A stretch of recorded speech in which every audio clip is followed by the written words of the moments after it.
Assalamualaikum warahmatullahi wabarakatuh.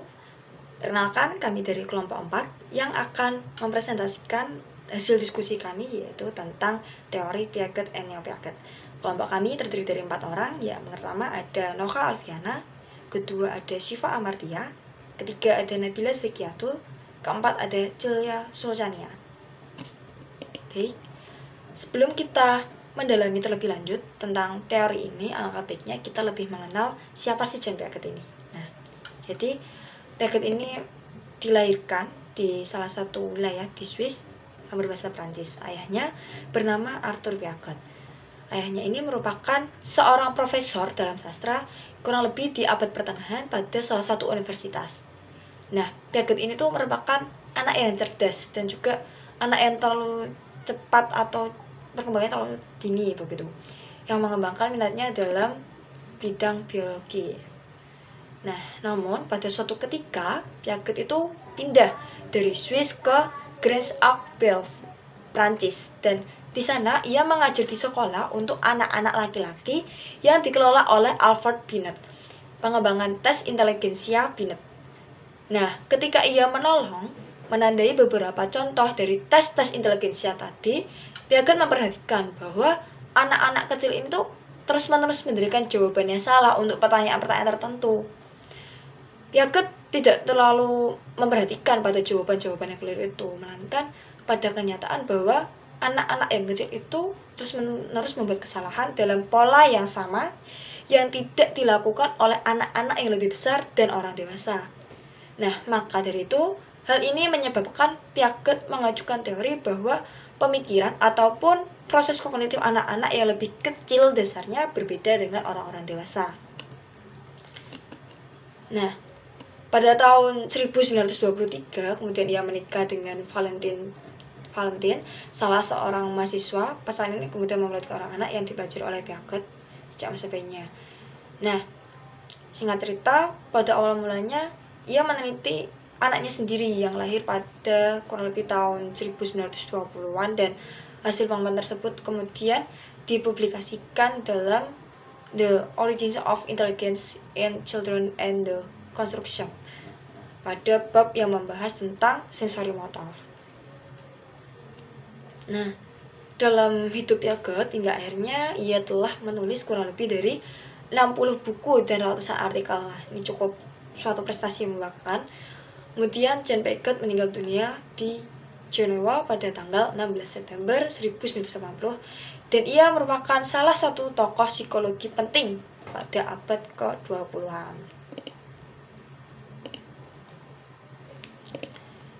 Nah, perkembangan kognitif menurut Jean Piaget. Di sini Piaget lebih menitikberatkan pembahasannya pada struktur kognitif. Nah, ia meneliti dan juga menulis subjek perkembangan kognitif ini dari tahun 1927 sampai 1980. Berbeda dengan para ahli-ahli psikologi sebelumnya, ia mengatakan bahwa cara berpikir anak bukan hanya kurang matang dibandingkan dengan orang dewasa karena kalah pengetahuan, tetapi juga berbeda secara kualitatif. Menurut penelitiannya, bahwa tahap-tahap perkembangan intelektual individu serta perubahan umur sangat mempengaruhi kemampuan suatu individu. Nah, Piaget mengemukakan penjelasan struktur kognitif tentang bagaimana anak mengembangkan konsep dunia di sekitar mereka. Teori Piaget ini juga sering disebut sebagai genetik epistemologi ataupun epistemologi genetik. Karena teori ini berusaha melacak perkembangan kemampuan intelektual, bahwa genetik itu mengacu pada pertumbuhan developmental, bukan hanya sekedar warisan biologis ataupun keturunan. Nah, dalam teori perkembangan kognitif menurut Jean Piaget ini ada dua, yaitu teori kognitif yang menjelaskan bahwa anak dapat membangun pemahaman mengenai dunia mereka secara aktif dan melalui 4 tahap perkembangan kognitif. Itu menurut Santrok 2007. Kemudian ada teori kognitif, berfokus pada proses berpikir dan juga perilaku, meliputi teori organismik dan juga teori mekanisme. Selanjutnya ada perkembangan intelektual. Nah, Piaget berpendapat bahwa ada hubungan fungsional antara tindakan fisik dan juga tindakan mental, serta perkembangan berpikir logis anak-anak. Tindakan ataupun action menuju pada perkembangan operasi, dan operasi selanjutnya menuju pada perkembangan struktur. Nah, operasi-operasi ini mempunyai 4 ciri, yaitu yang pertama, operasi merupakan tindakan yang terinternalisasi. Ini berarti antara tindakan-tindakan itu, baik tindakan mental maupun tindakan fisik, tidak terdapat pemisah. Misalnya, seorang anak mengumpulkan semua kelereng kuning dan merahnya. Tindakannya ialah merupakan baik dan juga tindakan mental maupun fisik.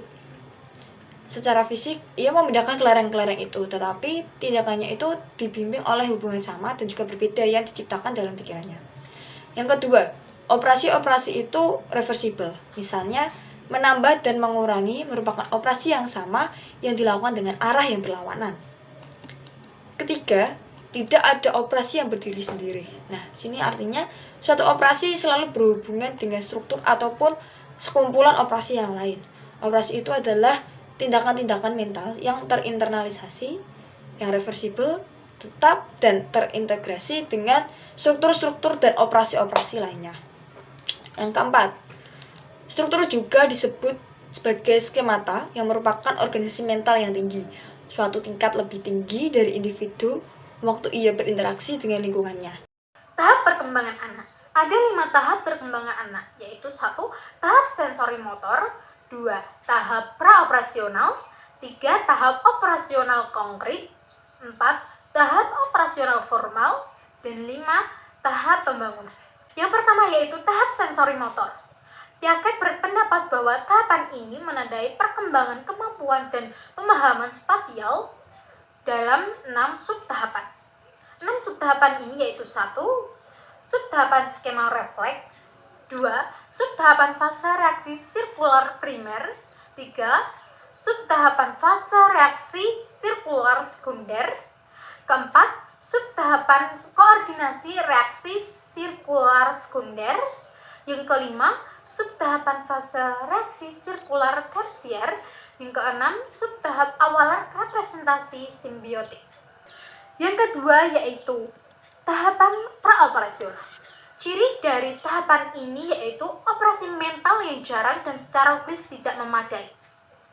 Yang kedua, anak belajar menggunakan dan mempresentasikan objek dengan gambar dan kata-kata. Yang ketiga, anak memiliki pikiran yang masih bersifat egosentris. Yang keempat, anak dapat mengklasifikasikan objek hanya menggunakan satu ciri. Menurut Piaget, tahapan praoperasional ini mengikuti tahapan sensori motor dan muncul antara usia 2-6 tahun. Dalam tahapan ini, anak mulai mengembangkan keterampilan berbahasanya, dan anak mulai mempresentasikan benda-benda dengan menggunakan kata-kata dan gambar. 3 tahap operasional konkret. Proses-proses penting selama tahapan ini adalah 1. Pengurutan, 2. Klasifikasi, 3. Decentering, 4. Reversibility, 5. Konservasi, dan ke-6, penghilang sifat egosentrisme. Tahap operasional formal. Tahap operasional formal adalah periode terakhir perkembangan kognitif dalam teori Piaget. Tahap ini mulai dialami anak dalam usia 11 tahun dan terus berlanjut sampai dewasa. Karakteristik tahap ini adalah diperolehnya kemampuan untuk berpikir secara abstrak, menalar secara logis, dan menarik kesimpulan dari informasi yang tersedia. Beberapa orang tidak sepenuhnya mencapai perkembangan sampai tahap ini, sehingga ia tidak mempunyai keterampilan berpikir sebagai seorang dewasa dan tetap menggunakan penalaran dari tahap operasional konkret. Tahap pembangunan. Ada 3 tahap perkembangan yang luas, yaitu anak usia dini, anak menengah, dan remaja. Mereka ditentukan oleh tugas utama perkembangan di setiap tahap. Yang pertama, anak usia dini. usia 0-8 tahun. Yang kedua, masa kecil menengah, usia 8-12 tahun. Dan yang ketiga, remaja, usia 12 tahun sampai 18 tahun. Teori pengembangan kognitif anak usia dini. Yang pertama, teori Vygotsky. Menurut Vygotsky, kognitif anak-anak tumbuh tidak hanya melalui tindakan terhadap objek, melainkan juga interaksi dengan orang dewasa dan teman sebayanya. Bantuan dan petunjuk dari guru dapat membantu anak meningkatkan keterampilan dan memperoleh pengetahuan. Teori Jerome Bruner dalam bukunya mengungkapkan bahwa anak-anak belajar dari konkret ke abstrak melalui 3 tahap, yaitu enaktif, isonik, dan simbolik. Teori David Ausubel atau teori bermakna. Inti dari belajar bermakna ialah bahwa apa yang dipelajari anak memiliki fungsi bagi kehidupannya. Teori Neo-Piaget bertujuan untuk memperbaiki satu atau lebih dari kelemahan dalam teori Piaget. Berikut adalah kelemahan yang ada dalam teori Piaget. Yang pertama, teori Piaget tahap perkembangan mengusulkan bahwa yang berkembang melalui berbagai tahap perkembangan kognitif, tetapi teorinya tidak cukup untuk menjelaskan mengapa perkembangan dari panggung ke panggung terjadi.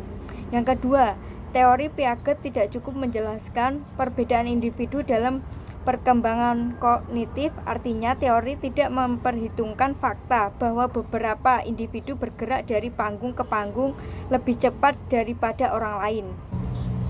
Tokoh-tokoh Neo-Piaget: yang pertama, Michel Commons; yang kedua, Johann Pascal Lane; yang ketiga, Ruby Kass. Sekian dari kelompok kami, terima kasih. Wassalamualaikum warahmatullahi wabarakatuh.